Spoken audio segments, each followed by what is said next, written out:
right? So two more of the division series have come to a close as, two teams have upset their opponents here in game 4. So yeah, let's get into these matchups. We'll start with the American League once again. Of course, the Astros have already defeated the Mariners, so no game 4. But the Yankees hold on and defeat the Guardians in Cleveland 4-2 to force a game 5. That will, of course, be in New York. The Guardians, of course, scrappy win in game 3. Couldn't win this one to close out the series against New York. There was Cal Quantrill against Garrett Cole. Very good pitching matchup indeed. Anthony Rizzo got the Yanks on the board in the top of the first inning with an RBI single. And they later went up 3-0 in the second inning. Harrison Bader got a 2-run homer off Quantrill, and that made it 3-0. And it stayed that way for a little while until the Guardians finally got on the board. RBI bloop single for Jose Ramirez made it 3-1.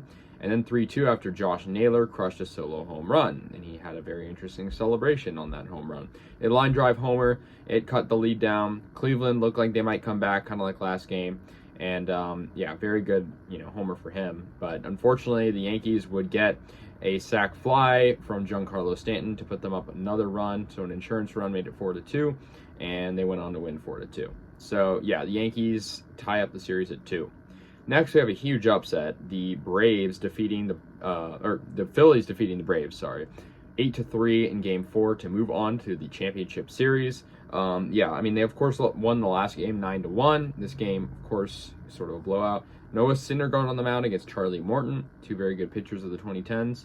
And yeah, the first runs of the game came from a Brandon Marsh 3-run homer. Of course, he was acquired this season by the Phillies from the Angels, and he's made an impact. The Braves did get on the board. Orlando Arcia got a solo homer to left field, making it 3-1. And then, Charlie Morton, besides that one hiccup, did pretty good. But yeah, Real Muto got an inside the park home run, a catcher. You don't really expect that from anybody. From a catcher, it's very surprising. And I was just wondering, of course, Harris tried to make the catch. Where was Acuna? He was not helping out on the defense, on the help. And Real Muto, really got home pretty easily. And that made it 4-1. A solo, I would say solo shot, but it wasn't out of the ballpark. It was an inside the parker.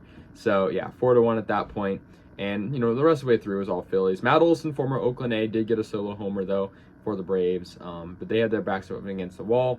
Romuto got an RBI single again later on. They won this game easily. Bryce Harper made an impact, too, with an RBI single, and the game was over pretty much after that. And d'Arnaud did get a homer for Braves as well, but yeah. And then the final game is the Padres and the Dodgers. I myself was actually at this game. I was excited to go to a postseason game. Of course, only my second one I've ever been to. And yeah, this game was incredible. The Dodgers were up 3-0 on San Diego. In San Diego, of course. And the Padres in that 7th inning erupt. 5 runs. Good pitching matchup. Tyler Anderson against Joe Musgrove. Of course, the San Diego native, pitching for his own team. And so, yeah, I was really cool to see it in person. But yeah, for the Dodgers, Freddie Freeman had a hell of a game. 2-run double in this 3rd inning, put it up 2-0. And the Padres' offense before the 7th inning was not there at all. Just not getting many hits, not getting many runs at all. And so, yeah. So, anyways, yeah, Will Smith got a sac fly for the Dodgers in the 7th inning, and that made it 3-0 Dodgers. But that's all the Dodgers would have on offense. The Padres did not want to lose this game, and it all started with an Austin Nola RBI single in the 7th.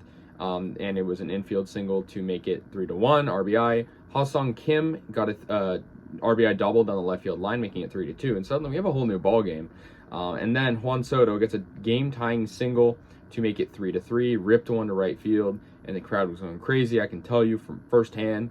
And Jake Cronenworth wins the game for the Padres. Go-ahead knock, 2 runs on that hit single, and that made it 5-3 Padres. It would stay 5-3 for the rest of the game. Josh Hader strikes out the side in the 9th, and San Diego wins it, beating their NL West rivals. So both NL matchups were upsets. We'll have the Phillies and the Padres, and we will have the Astros against either Cleveland or New York. So let me know your thoughts. I'll see you guys later, and yeah, peace out.